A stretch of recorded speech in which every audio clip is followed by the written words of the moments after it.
Hi, folks. I hope you're enjoying your spring. I'm so excited to share everything in this update about Tales on the Rails. First of all, we have a website. So go ahead and take a look at talesontherails.net. And there you'll see a great landing page that kind of summarizes the film, gives a little history about it, gives some pictures of it, and also has upcoming events, which we'll be getting to in a moment. You'll also notice that we now have an IMDb page, and in this update, you on either Kickstarter, GoFundMe, or in email, you'll see a link there. You'll also see a link at the bottom of the website to get to that IMDb page, and we have the cast and crew represented there right now. I'm still working on that page though, so I'll have another update about that down the line. And then we also have the exciting news that our film is in a film festival. Incidentally, for family reasons, I'm actually in Nevada right now. I live in Spokane. That's where my home is, in Spokane, Washington. But I am right now in Las Vegas. And sure enough, as I'm applying for film festivals, there is a local one right here called the Indie Vegas Film Festival, and they were still accepting late entries, and so I threw it in, and they said yes. So this weekend it screens at this film festival. I'm hoping to see some of the films that are also screening there today, and a few of them tomorrow as well.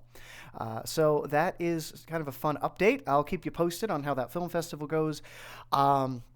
And I guess I also want to touch, this is kind of meant to be kind of a big update, and then going forward, I'll probably be doing smaller updates, and possibly just smaller updates in a social media setting, except for things related to, say, the crew or the Kickstarter or the GoFundMe support teams, depending on whoever's watching this.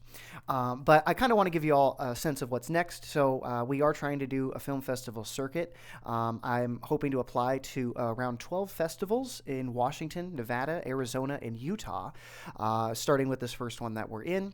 And I also am considering a couple other festivals in Idaho, Kansas City, Chicago, and Pittsburgh, as well as Hawaii. They have a big festival there, and I am originally from Hawaii, and I'm not Hawaiian, but I'm from Hawaii, and my cousin still lives in Oahu, so it would be fun if we were in a festival there that she could go and see it herself in a film festival setting.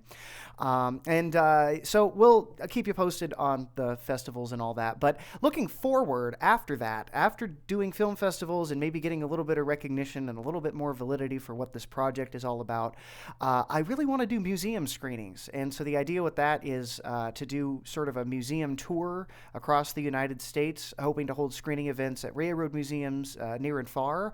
If they don't have theater settings, maybe finding a local old theater to be able to do a screening and make it a fundraiser for museums. I don't know, things like that.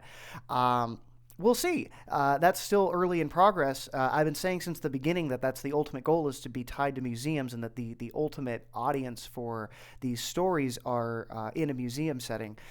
So we'll see where that goes. And then some more exciting things. You'll see another video in this update if you got it by email, and if you got it in GoFundMe, you'll probably see it in a second update, because GoFundMe's weird about updates. Animation. We had a little chat. I chatted with Aya, our animator. I know some of you are curious about our animation and our animator, Aya Stone. And so her and I got together on Zoom, where we discussed at length her background in art and animation and the process behind producing the animation for Tales on the Rails. So I hope you enjoy that, and I certainly had a lot of fun chatting with her and kind of going back to the beginning with her about, where the animation process started. And a little bit more about what's next is our next story, which we kind of have. Tales on the Rails has its next story started due to some family things. It's sort of mostly on hold, but I don't ever think anything's on hold. I just like to say things slow down. And so our next story right now, after the preview night that we did in September last year, Bill, who is one of the members at the Inland Northwest Rail Museum, proposed an idea for a video to complement a planned exhibit about time zones. He proposed a little of his vision for the story, which I adapted and expanded into a script early this year. It's called Time Zone Timepiece. And it centers on a conversation between a retired railroad conductor and two young passengers, where, through the curiosity of a strange pocket watch, they learn about time zones and how railroads are the reason they exist in the United States. The story is mostly cast, for the most part, and we also have our location. It's at that same museum where we got the proposal from, Inland Northwest Rail Museum. They have a cafe car. I actually know that car well, and I was hoping to do a story in there, so it's very exciting to be able to start thinking up how we can do that. And basically, I'm hoping that we'll be able to complete the filming process of this next story by the end of autumn this year. That's very ambitious, especially with some things going on. But if not then definitely it'll roll over into production in 2026. And the hope, if all of you crowdfunders are wondering, oh no, is Nick going to be asking for more money? Yes, but not from you. I am so grateful, and I'll get to that in a second. I'm so grateful to all of you. Truly, you have all helped me get something started, but that was the point. My hope is that Casey Jones' Last Ride, what we have right now, will serve as an amazing package that will present what we can do and allow us to be able to get funding from other sources, perhaps a sponsor. We have sort of a short list of ideas, and we are open to other ideas too. So if you all out there are like, oh, wow, you know what? I think this would be a great sponsor. I think, this would be a great avenue to be able to get funding for the next episode or next whatever you want to call these, please reach out. I would really appreciate that. I appreciate feedback and input from everyone, and so please reach out if you have thoughts. Otherwise, you can keep up to speed with things by visiting talesontherails.net, and you can also follow the project on Instagram. It's at tales.on.the.rails. So at Tales on the Rails with a bunch of periods between the words. And finally, I just want to say I'm so grateful to all of you. Whether you read this update as part of the cast or the crew or part of the crowdfund team, or you're just a supporter and an encourager, somebody that just came upon this and thought, wow, this is kind of neat.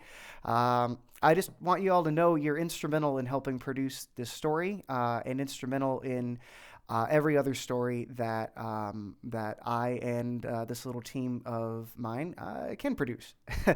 And I, like I said earlier, I don't intend to crowdfund again. I don't really like doing that. It's quite uncomfortable on a personal level, asking friends, family, and strangers for money, especially today, especially these days. So with all that said, thank you for supporting this idea.